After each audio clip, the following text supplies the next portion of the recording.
नमस्कार दोस्तों, online YouTube channel पर आपका स्वागत है। दोस्तों, हम लोग भारत का संवैधानिक विकास पढ़ रहे थे और उसमें हम आज पढ़ेंगे 1909 का भारत परिषद अधिनियम। इसी अधिनियम को मार्ले मिंटो सुधार अधिनियम भी कहा जाता है। तो दोस्तों, ये वो अधिनियम है जिस अधिनियम ने भारत में फूट डालो और राज करो, फूट डालो और राज करो की नीति को चरितार्थ करता है। फूट डालो राज करो की नीति को चरितार्थ करने वाला एक्ट जो है वो कौन सा है? तो ये है 1909 का मार्ले मिंटो सुधार अधिनियम। तो दोस्तों, ये जो मार्ले था उस समय ये भारत सचिव के पद पर था। मार्ले भारत सचिव के पद पर था और मिंटो उस समय भारत का वाइसराय था। इसलिए इन दोनों के प्रयासों से ये लाया गया था, इसलिए इसको बोलते हैं मार्ले मिंटो सुधार अधिनियम। और दोस्तों, इस अधिनियम को लाने के लिए एक समिति का गठन किया गया था और इस समिति का नाम है अरुडेल समिति। अरुडेल समिति की रिपोर्ट के आधार पर ही इस अधिनियम को लाया गया था। तो अरुडेल समिति की रिपोर्ट के आधार पर इस अधिनियम को लाया गया था। एक पहला एक्ट था या पहला अधिनियम था जिसमें विधि निर्माण में तथा प्रशासनिक कार्यों में, विधि निर्माण व प्रशासन में भारतीयों को लिया गया या भारतीयों का इसमें क्या लिया गया, सहयोग लिया गया। ये पहला एक्ट था दोस्तों। अब माना जाता है कि जो भारत सचिव की जो परिषद थी इसमें दो भारतीयों को लिया गया था। एक था केसी गुप्ता और एक था सैयद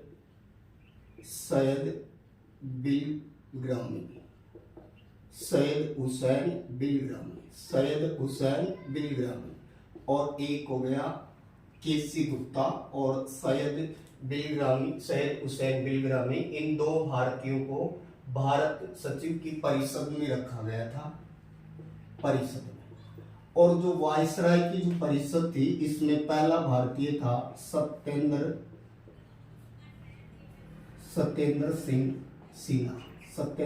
सिन्हा। तो सत्येंद्र कुमार सिन्हा जो था ये वायसराय की परिषद में पहला भारतीय था। तो वायसराय की परिषद में पहला भारतीय, और ये भी याद रखिए ये विधिवेता था। विधिवेता मतलब विधि निर्माण के लिए सत्येंद्र सिन्हा को रखा गया था वायसराय की परिषद में। और तो कह सकते हैं कि विधि निर्माण में और प्रशासन में अब भारतीयों का सहयोग लिया जाने लगा। और दोस्तों, इसी में और क्या प्रावधान किया गया कि जो केंद्रीय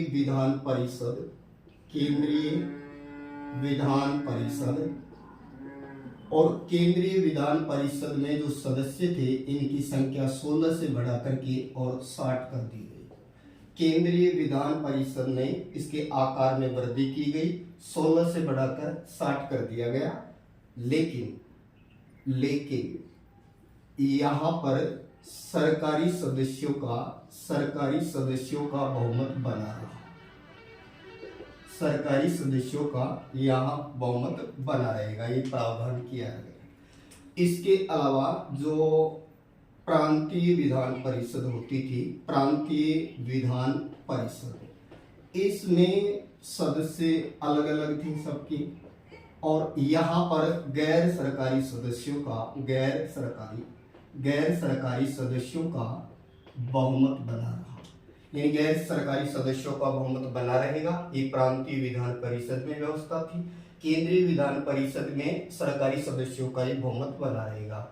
और दोस्तों, इसी एक्ट के तहत पहली बार मुस्लिमों के लिए अलग निर्वाचन की भी बात की गई। अलग निर्वाचन की मांग को स्वीकार कर लिया था, क्योंकि शिमला में मिंटो से आगा खां के नेतृत्व में कुछ मुस्लिम मिले थे और उन्होंने अलग निर्वाचन की बात की गई थी। तो मुस्लिमों की अलग निर्वाचन की बात इसमें मान ली गई थी। मतलब ये कह सकते हैं कि ये सांप्रदायिक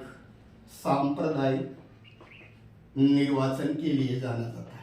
सांप्रदायिक निर्वाचन के लिए जाना जाता है। और यहाँ प्रावधान किया गया कि मुस्लिमों का निर्वाचन केवल मुस्लिम ही करेंगे, यानी ये प्रावधान कर दिया गया था कि मुस्लिमों का निर्वाचन केवल मुस्लिम ही करेंगे।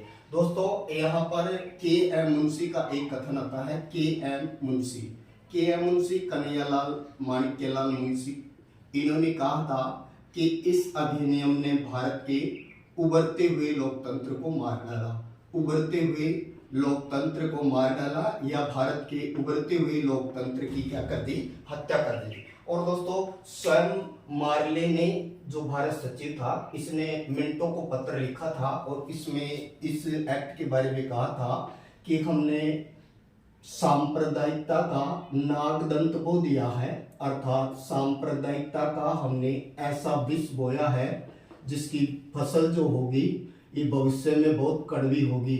यानी सांप्रदायिकता का जो विष बोया है इसकी जो फसल होगी ये आने वाले समय में बहुत ज्यादा क्या होगी, कड़वी होगी। और वास्तव में दोस्तों ऐसा हुआ भी, क्योंकि बांग्लादेश और जो कहे कि पाकिस्तान वो इसी का नतीजा है। अगर यहाँ पर ये सांप्रदायिक निर्वाचन वाली प्रणाली की बात ना होती तो शायद पाकिस्तान और बांग्लादेश ना बनते, क्योंकि सांप्रदायिक निर्वाचन के कारण ही ऐसा हो पाया।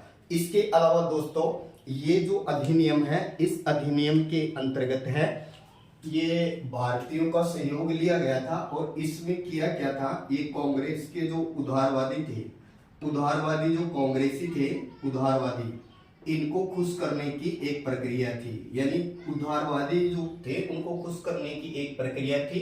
और ये कह सकते हैं कि ये फूट डालो और राज करो की नीति पर आधारित था। और ये जो था मार्ले भारत सचिव और मिंटो के प्रयासों से लाया गया था। इसके लिए अरुडेन समिति का गठन हुआ था। पहली बार भारतीयों को विधि निर्माण के अंतर्गत सहयोग लिया गया था। और कह सकते हैं कि जो भारत सचिव की परिषद थी उसमें केसी गुप्ता और सैयद बिलग्रामी को रखा गया था। कि मुंशी ने कहा था कि इसने भारत के लोकतंत्र को या उभरते हुए लोकतंत्र को मार डाला। ये उदारवादी कांग्रेसियों को प्रश्न करने के लिए लाया गया था। चैनल को लाइक करें, सब्सक्राइब करें। कल हम लोग चर्चा करेंगे 1919 का भारत सुधार अधिनियम। Thank you.